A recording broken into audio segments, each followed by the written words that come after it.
ஆப்கே அதாலத்தின் பஞ்சாபின் முதலமைச்சர் பகவந்த் மான் மீது உள்ள குற்றச்சாட்டு, இவர் தன் மீதே வெறி கொண்டவராக இருக்கிறார்.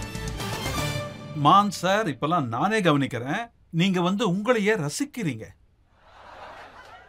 உங்களையே நீங்க கண்ணாடியில பார்த்து சொல்லிக்கிறீங்க, மான் சார் உங்கள மாதிரி ஒரு பேரழகன் கிடையாது மான் சார். நான் பார்லிமெண்ட்லயே சொல்லியிருக்கேன், நான் எப்பவாவது கண்ணாடி முன்னாடி நின்னு என்ன நானே பாராட்டிப்பேன். மான் சார் கலக்குறீங்க. வெளியில இருக்கிறவங்க உங்களுக்கு மரியாதை கொடுக்கணும்னு நீ நினைச்சன்னா முதல்ல உனக்கு நீ மரியாதை கொடுத்துக்கோ. ரஜத் சார், இங்க நிறைய இளைஞர்கள் இருக்காங்க, அவங்களுக்கு நான் சொல்ல விரும்புறேன், நீ உடஞ்சுதான் ஆகணுங்கிறது முட்டையோட தலையெழுத்து. ஏதாவது ஒரு வடிவத்தில் அது உடஞ்சுதான் ஆகணும். ஆனா வெளி ஃபோர்ஸால அந்த முட்டை உடஞ்சதுன்னா உள்ள இருக்கிற உயிர் காலி ஆயிடும். இல்ல அது உள்ளுக்குள்ள இருந்தே உடையுதுன்னா வாழ்க்கை ஆரம்பமாயிடும்.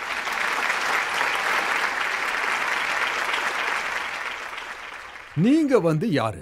நீங்க யாருங்கிறத நீங்களே முடிவு பண்ணுங்க. வெளியில இருந்து ஒருத்தன் நீ இப்படி வரணும்னு உங்ககிட்ட சொல்லக்கூடாது. நீ அதுவா வரலாம், உனக்கு இது சரி வராது, உனக்கு அதுதான் சரி வரும், உனக்கே எல்லாம் தெரிஞ்சிருக்கணும். நீ தான் பெரிய ஜட்ஜ். உன்னை அதிகமா கிரிட்டிசைஸ் பண்றது நீயா தான் இருக்கணும். உங்க ஜட்ஜ் நவ்ஜோத் சிங் சித்து. சித்து சார் அடிக்கடி சொல்லுவாரு, மஞ்ச கலர் தலப்பா கட்டினா பகத்சிங் ஆயிடுவாரா? பகத்சிங் நாட்டுக்காக உயிரை தியாகம் பண்ணாரு, ஆனா பகவந்த் மான் பஞ்சாப அடிமையாக்கிட்டாரு. நான் பகத்சிங் ஆயிட்டேன்னு நான் யாருக்கிட்டையும் சொல்லவே இல்லையே. அவர் காலடி தூசு கூட கிடையாது. 23 வயசுல உயிர் தியாகம் பண்ணாரு, அதுவும் நம்ம நாட்டுக்காக. சரியா? ஆனா அவங்கள நாம ஃபாலோ பண்றதுல ஒன்றும் தப்பு இல்லையே. அவங்க கனவுல பாரதம் எப்படி இருந்தது, இல்ல எப்படி இருந்திருக்கணும். பகவத்சிங் எப்பவுமே கவலைப்படல. அதாவது நாடு சுதந்திரம் அடையுமா அடையாதா, விடுதலை அடைஞ்சிருங்கிற விஷயம் அவருக்கு தெரிஞ்சிருந்துச்சு.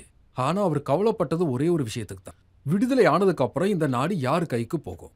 அவர் கவலைப்பட்டதும் கரெக்ட் தானே. இன்னைக்கு 75 வருஷத்துக்கு அப்புறம் வெளிநாட்டுக்கு ஓடிக்கிட்டு இருக்கோம்.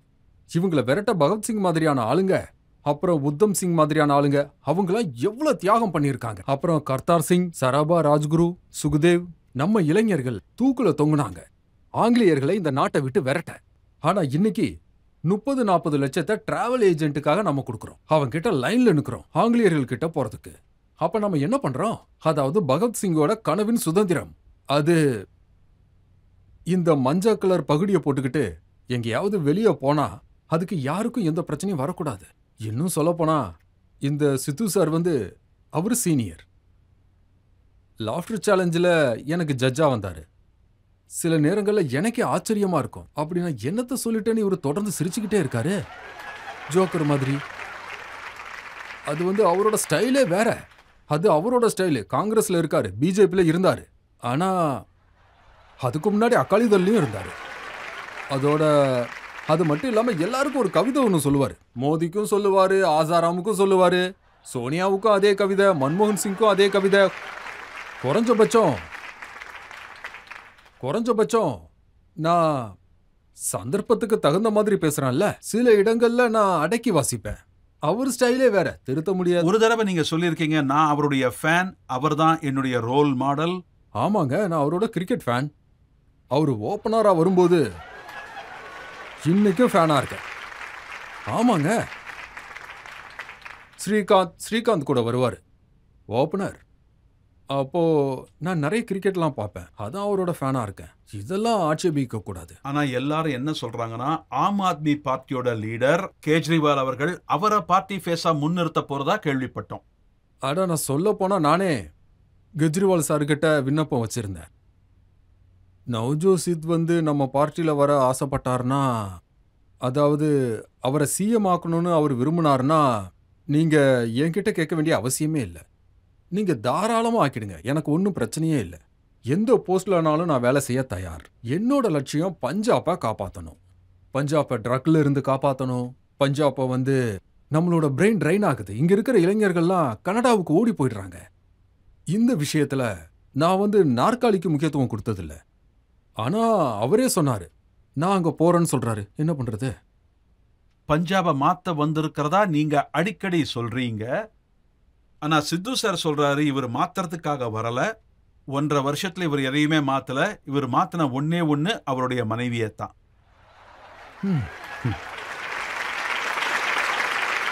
இங்க பாருங்க, இதுல இருந்து ஒரு விஷயம் தெளிவா தெரியுது, அவருக்கு கொள்கை விஷயமா எதுவும் பேச தெரியாது.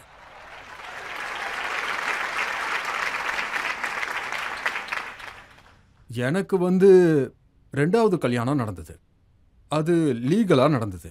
குரு கிராண்ட் சாப்ஜிய அவரை வீட்டிலேயே அவரை அமர வச்சு விதிமுறைகளோட நடந்தது. இதுல யாருக்கு என்ன பிரச்சனை? இதான் பஞ்சாபோட கொள்கையா?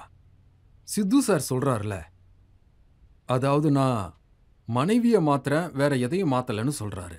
அப்படின்னா சித்து சார் ஒரு விஷயத்த மறந்திருக்க கூடாது.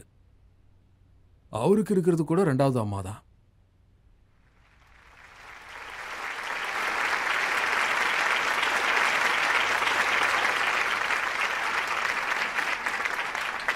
எவன் ஒருத்தன் தனக்காக கண்ணாடி மாளிகையை கட்டுறானோ அவன் அடுத்தவன் மேல கல்லை எறியக்கூடாது.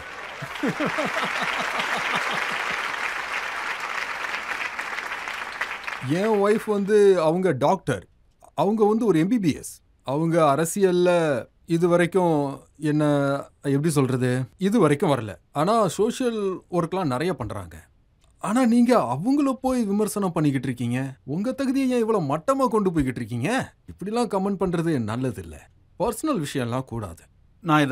நான் முழுசா ஏத்துக்கிறேன். ஏன்னா இந்த மாதிரி ஒரு பப்ளிக் கமெண்ட் பண்ணக்கூடாது. இல்ல, இதெல்லாம் public ஆ இந்த பேசக்கூடாது. பிச்சில தான் அவர் விளையாடுவார்னா எனக்கும் விளையாட தெரியும். என்கிட்ட ஷாட் இருக்கு.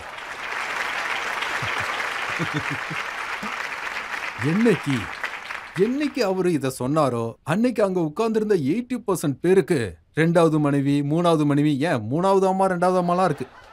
உங்களுக்கு எல்லாமே தெரியுமா? பஞ்சாபோட சிஎம்னா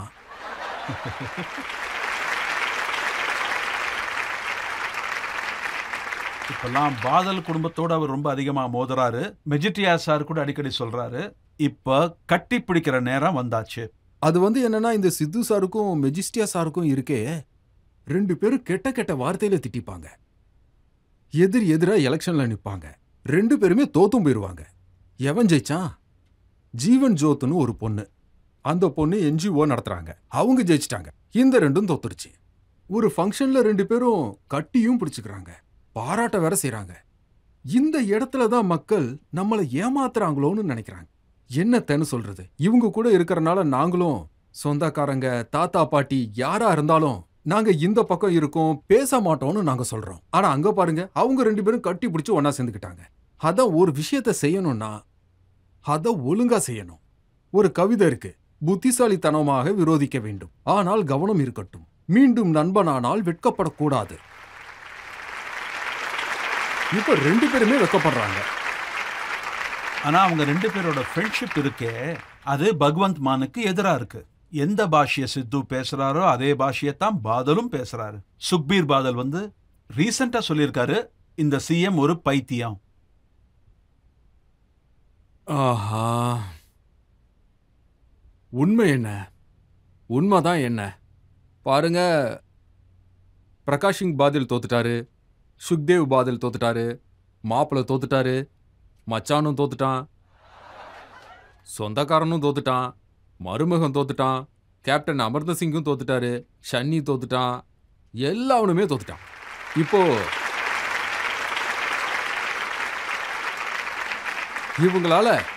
இவங்களால இதை தான் பொறுத்துக்க முடியல. டீச்சர் பையன் முதலமைச்சர் ஆயிட்டானே, அப்படின்னா அவங்க 3.5 கோடி மக்களையும் திட்டுறாங்களா என்ன? அவங்க பைத்தியத்தை தேர்ந்தெடுத்திருக்காங்களா? சுக்பீர் பால் என்ன புத்திசாலித்தனமா பேசுறான் பாத்தீங்களா? சுக்பீர் பாதல் ஸ்டேஜ்லயே சொல்றான், பிரகாஷ் சிங் பாதல் இறந்துட்டாரு, இப்ப அவரு நம்ம கூட இல்ல. சுக்பீர் பாதல் சொல்றான், ஸ்டேஜ்ல ஒரு தடவை இல்ல 2-3 தடவை. இங்க உட்கார்ந்து இருக்காரே சர்தார் பிரகாஷ் சிங் பாதல், இவர் இருக்காரே, இவர் எனக்கு அப்பா மாதிரி. மாதல் சார் எழுந்து சொல்றாரு, டே நான் உனக்கு அப்பன் தாண்டா. அதுவும் ஒரு அப்பா சொல்றாரு. என்ன கொடுமை! இதுங்களை பத்தியெல்லாம் சொல்லணும்னா பெரிய பெரிய ஸ்கூல்ல படிச்சவங்க, இந்த மலை மேலெல்லாம் ஸ்கூலுங்க இருக்குமே, இவங்களுக்கெல்லாம் 100க்கு மேலதான் என்ன தெரியும், அதுக்கு கீழெல்லாம் என்னவே தெரியாது. இவங்கள 144 crore சொல்ல சொன்னா 1 crore 44 கோடின்னு சொல்லுவாங்க. 100 தெரியும், 44 தான் தெரியாது. 44 சொல்ல தெரியாது. இதுங்கெல்லாம் அந்த மலை மேல இருக்கிற ஸ்கூல்ல படிச்சுட்டு வந்திருக்குங்க. பஞ்சாபோட கல்ச்சரை பத்தி ஒரு மண்ணும் தெரியாது, வாய்க்கு வந்ததெல்லாம் உளறி தள்ளுறது. சித்து சார் சொல்றாரு உங்களை மஜ்னு மான்னு கூப்பிடுவாரா? நல்லாதான் இருக்கு. சித்து சார் யாரு சொல்லுங்க? சித்து சார் யாரு? வெளிநாட்டவரா? நீங்க எதையுமே இல்ல இல்லையே. சித்து சார் யாரு? காங்கிரஸ்ல முக்கிய புள்ளியா? இல்லையே. அவர் யாரு? உங்க ஜட்ஜ், உங்க குரு? இல்ல இல்ல இல்ல இல்ல இல்ல, உங்க ரோல் மாடல் போனவரு.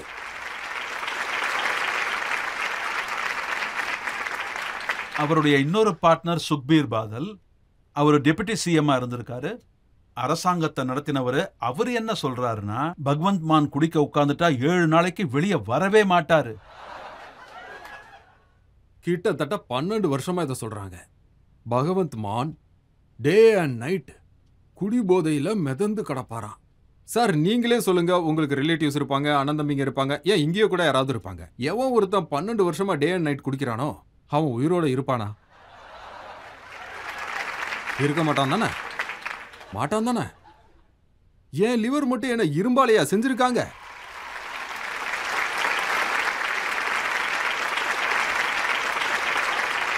என்னத்த சொல்றது? இவனுங்களுக்கெல்லாம் சொல்றதுக்கு எதுவுமே கிடைக்கலனா வாய்க்கு வந்ததை உளறி தள்ளுவானுங்க. நான் காலையில 6 மணிக்கு எழுந்ததுமே முதல் ஃபைலை ஓபன் பண்ணிடுவேன். இவ்வளோ வேலைகளை நான் 70 வருஷத்துல கூட பண்ணதே கிடையாது. 1.25 வருஷத்துல பண்ணியிருக்கேன். பஞ்சாப்ல 88% வீடுங்களுக்கு எலக்ட்ரிசிட்டி கிடைச்சிருக்கு. அதோட அது கிடையாது. நாங்க எந்த ஒரு தில்லுமுள்ளுமே பண்ணல. 600 யூனிட் ஃப்ரீ. 2 மாசத்துக்கு ஒரு தடவை கரண்ட் பில் வரும். 600 யூனிட். நீங்க 4-5 ஏசி வச்சிருக்கீங்களா? உங்களுக்கு கரண்ட் பில் 600 யூனிட்டுக்கு கீழே வந்துச்சுன்னா உங்களுக்கும் ஃப்ரீ தான். பில்லு 0ன்னு தான் வரும். பஞ்சாப்ல தேவையான அளவு கரண்ட் இருக்கு. நான் உருவாக்குறேன். நான் ஜார்க்கண்ட்ல பஞ்சாப் கவர்மெண்டோட கோல் மைன் இருக்கு. பல வருஷமா மூடி கிடந்தது. அதை ஓபன் பண்ணேன். இந்த தடவை பேடி சீசன் வரும். நாளை மறுநாள்ல இருந்து ஆரம்பிக்க போகுது. 52 நாளுக்கான நிலக்கரி என்கிட்ட இருப்பு இருக்கு. இதுக்கு முன்னாடி இந்த அளவுக்கு தெர்மல் பிளான்ட் கிட்ட கோல் இருந்ததே கிடையாது. வெறும் நியூஸ் தான் வரும். 5 மணி நேரத்துக்கு சேமிங்க, 4 மணி நேரத்துக்கு சேமிங்க. சார் இதெல்லாம் செய்யறதுக்கு உங்களுக்கு மனசு வரணும். வந்தாலே எல்லாம் நடக்கும். இல்ல இங்க பிரச்சனை என்னன்னா, நீங்க ஸ்டாரா இருந்த காரணத்தினால கைத்தட்டலாம் உங்களுக்கு ரொம்ப பிடிக்குது. ஆனா அரசியலுக்கு வந்துட்டா திட்டமும் செய்வாங்களே. நீங்க எப்போ சிஸ்டமை மாத்தணும்னு பேச ஆரம்பிச்சீங்கன்னா, ஏதாவது ஒரு சிஸ்டத்தை மாத்தணும்னு பேசுனீங்கன்னா, அந்த சிஸ்டத்தோட பெனிஃபிட் இருக்கு, அதாவது லாபம்னு சொல்லுவாங்களே, அது பவுன்ஸ் பேக் ஆகும். இதெல்லாம் எப்படி நடக்கும்? அதெல்லாம் முடியாது. அவங்க திட்ட ஆரம்பிப்பாங்க சார். உங்களை கேவலப்படுத்துவாங்க, பழச எடுத்து பேசுவாங்க, அதும்பாங்க இதும்பாங்க. அதாவது இவன் எதுவும் பண்ணாம மௌனமா இருக்கணும், நாம லைம் லைட்ல வரணும். இந்த சிஸ்டம் இப்படிதான். முதலா வந்த ட்ரெயின், அப்புறம் முதல்ல வந்த பிளைனுக்கும் விரோதம் வந்தது. அது எப்படி வானத்துல பறக்கும்? அது எப்படி ட்ரெயின் ட்ராக்ல ஓடும்? நாம நடக்கிறோம்ல. இப்ப வாய்க்கிலேயே இந்த அளவுக்கு பேசுறாங்கல்ல. இவங்க வீட்டுல இருக்கிற பாட்டன் முப்பாட்டன் இவங்க எல்லாம் ட்ரெயின்ல போறதுக்கு லைன்ல டிக்கெட் வாங்குறாங்க, வெயிட்டிங் லிஸ்ட்ல இருக்காங்க இல்லையா? அதான் சொல்றேன், அவமானத்தை ஜீரணிக்க கத்துக்க. அண்ணா சார் சொன்னாரு, அரசியல்ல அவமானத்தை தாங்கிக்க. இங்க யாரும் பாராட்ட மாட்டாங்க. இது சம்பந்தமா ஒரு விஷயத்த சொல்றேன். ஒரு ஆள் இருந்தான், எல்லா விஷயத்தையும் குறை சொல்லுவான். எதை எடுத்தாலும் நெகட்டிவ் மைண்டடாவே இருந்தான். எதுக்கு எடுத்தாலும் நொல்ல சொல்லிக்கிட்டே இருப்பான். ஃப்ரெண்ட்ஸும் அப்செட்டா இருந்தாங்க. ஏன்டா எதுக்கு எடுத்தாலும் குறை சொல்லிக்கிட்டே இருக்கான்? அவங்களுக்கு ஒரு நாய் கிடைச்சது ஃப்ரெண்ட்ஸுக்கு. அந்த நாய் இருக்கே, அது தண்ணிலேயே நடக்கும். தண்ணியில அப்படியே நடந்து போகுங்க. இப்ப இதை பார்த்து இவன் என்ன குறை சொல்றான்னு பார்க்கலாம். அவனை கூப்பிட்டாங்க, வந்தான். அவனை பாருன்னாங்க. அவங்க நாயை இந்த பக்கத்துல இருந்து விட்டாங்க ஸ்விம்மிங் பூல்ல. நாய் அப்படியே நடந்து அந்த பக்கமா ஓடி போயிடுச்சு. அப்படியே போயிடுச்சு. டே, இப்ப இதை பத்தி நீ என்னடா சொல்ல போற? அதுக்கு அவன் சொன்னா, கரெக்ட் தானே, நாய்க்கு நீந்த தெரியாது.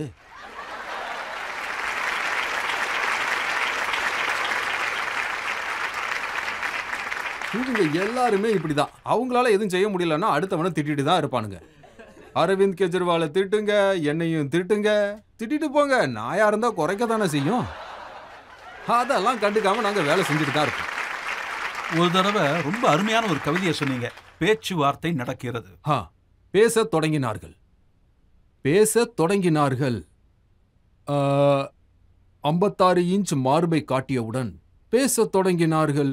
இந்தியாவை டிஜிட்டல் ஆக்கியவுடன் பேச்சை தொடங்கினார்கள். இந்தியாவில் புல்லட் ட்ரெயின் வந்தவுடன். இப்ப அந்த பேச்சு எவ்வளவு தூரம் தான் போச்சு?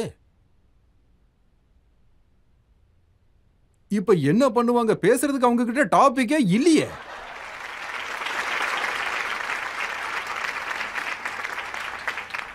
மனதின் குரல்.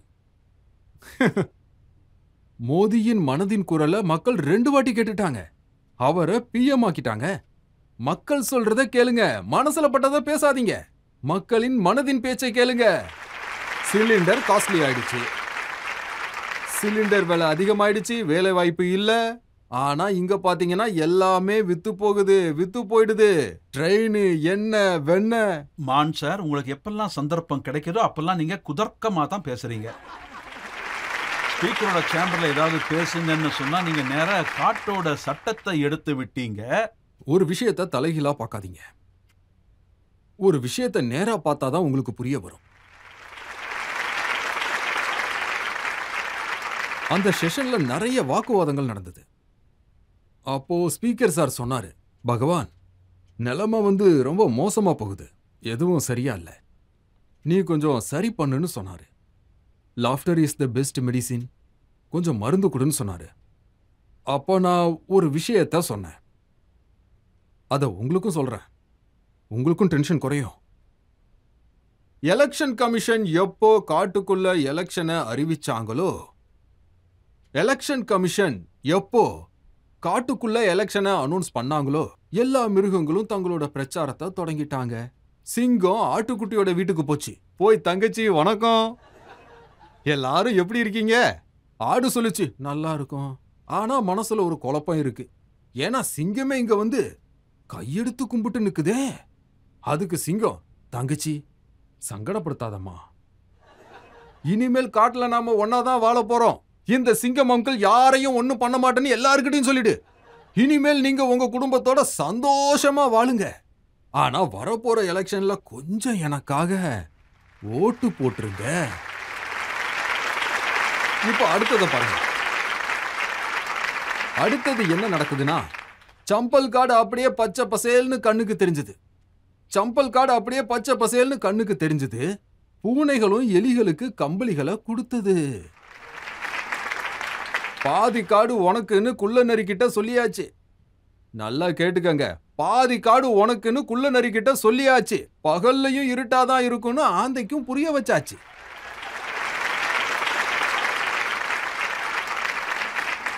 இனி கழுகுகளே இருக்காதுன்னு எலிக்கு வாக்குறுதி கொடுத்தாச்சு. ஏன்னா கழுகுங்க பறந்து எலிய அப்படியே தூக்கிட்டு போயிடும். இனி கழுகுகளே இருக்காதுன்னு எலி கிட்ட சொல்லியாச்சு. உனக்கு நிறைய எலிங்க தர்றேன்னு கழுகு கூடயும் டீல் போட்டாச்சு. கேம்பெயினிங்க நடத்தி முடிச்சிட்டு சிங்கம் தன்னோட வீட்டுக்கு வருது.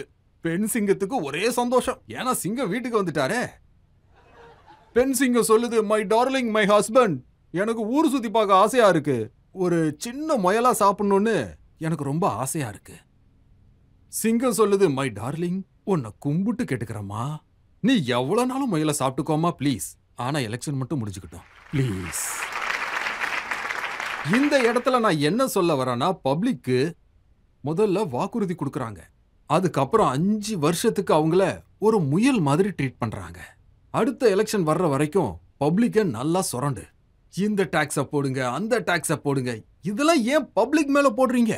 இந்த இடத்துல நான் அடிச்சு சொல்லுவேன், அரசியல் தலைவர்களுக்கு கரண்ட் ஃப்ரீனா, அரசியல் தலைவர்களுக்கு டோல் பிளாசா ஃப்ரீனா, அப்புறம் ஏன் மக்களுக்கு கிடையாது? பப்ளிக் தானே உங்களை உருவாக்குனாங்க. இதெல்லாம் பப்ளிக்கோட சொத்து தானே. இங்க இல்ல சார், நீங்க யாருக்குமே சந்தர்ப்பமே கொடுக்க மாட்டேங்கிறீங்க. அதுதான் கெஜ்ரிவால் தான் எங்க பார்ட்டியோட லீடர். அவரு டெல்லியில ஆரம்பிச்சாரு.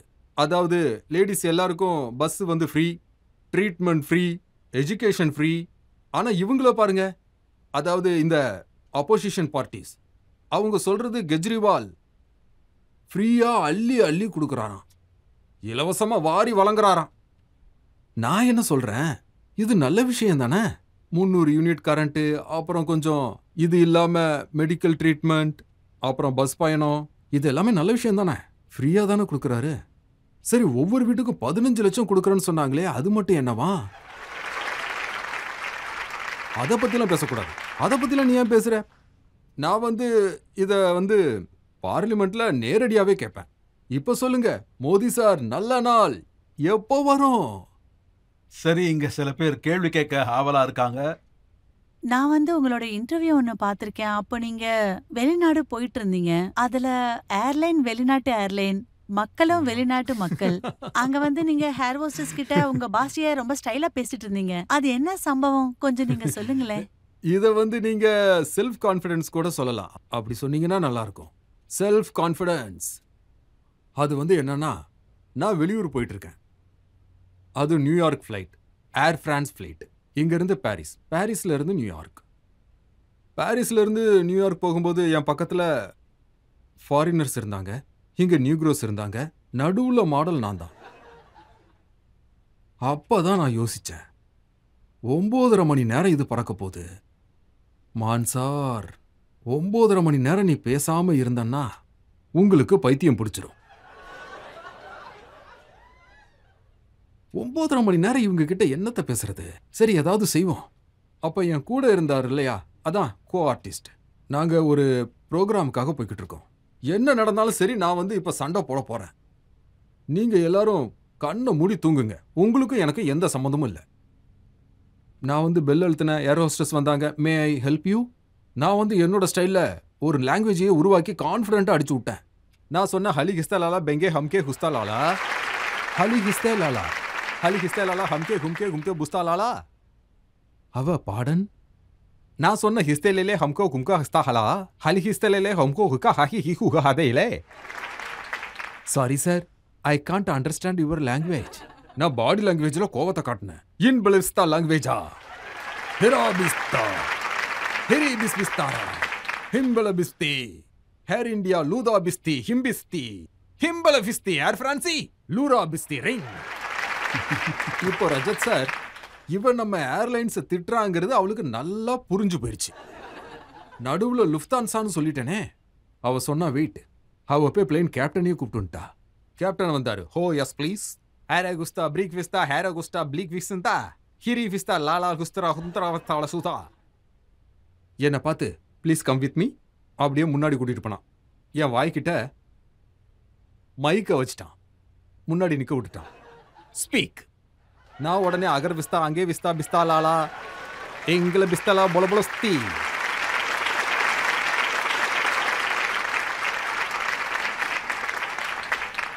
அப்புறம் என்ன, என்னோட லாங்குவேஜ் அந்த ஃப்ளைட் பூராவும் ஃபேமஸ் ஆயிடுச்சு.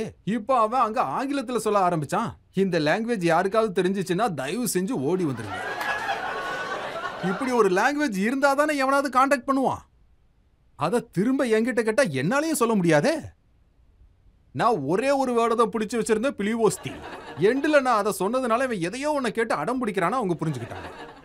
என்கிட்ட கேட்டா உன்னோட லக்கேஜ்லாம் எங்க, கிஸ்தே கிஸ்தே டிக்கெட் அப். என்ன ஃபர்ஸ்ட் கிளாஸ்க்கு கூட்டிட்டு போயிட்டான். அப்பா ஃபர்ஸ்ட் கிளாஸ்ல என்னமா இருக்குடா அப்பா. அங்க எனக்கு சேவைகள் ஆரம்பமாயிருச்சு. அப்புறம் என்ன, நான் எதை கேட்டாலும் 2 நிமிஷத்துல வந்து சேர்ந்துடும். பின்னாடி இருந்து ஒரு ஏர் ஹோஸ்டஸ் வந்தா. என்கிட்ட ஒரு கவரை கொடுத்தா. Your co passenger sent it for you. அதுல பஞ்சாபில எழுதி இருந்துச்சு, டே என்னையும் கூட்டிட்டு போடா.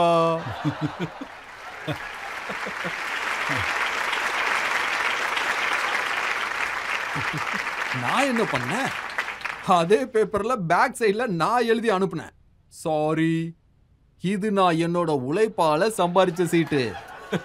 வர்ற போற எல்லா ஏர் ஹோஸ்டஸும் என்ன பார்த்து கேட்டுட்டு போவாங்க, ஆர் யூ ஓகே? நான் சொல்லுவேன், ஹே பிலி ஹோஸ்தி ஹிஹிலி ஹோஸ்தின்னு. இப்படி ஒரு விஷயம் சுவாரஸ்யமா நடந்துச்சு. ஒரு மனுஷனுக்கு செல்ஃப் கான்ஃபிடன்ஸ் இருந்தா அவன் எவ்வளவு தூரம் போக முடியுங்கிறத தெளிவா சொல்லி காட்டிட்டீங்க.